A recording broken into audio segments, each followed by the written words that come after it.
Hey guys, today we are sharing our new window box recipe.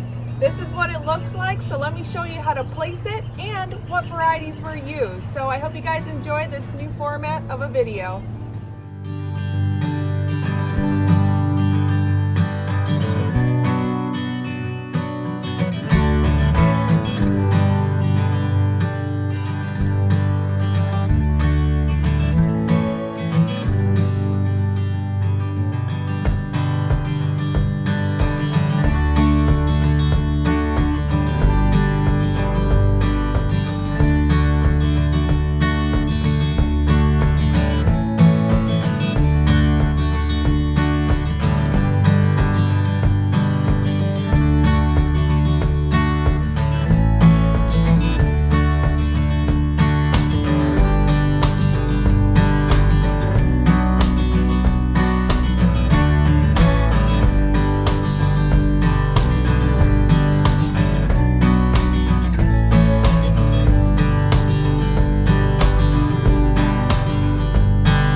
Well, we hope you guys enjoyed this new recipe. Hopefully it could help some of you in some of your containers or give you some good ideas.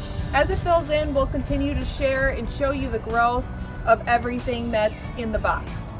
Thank you so much for watching today, you guys. If you don't already subscribe, feel free to click that subscribe button and don't forget to hit that bell so you don't miss any future videos. Have an awesome night.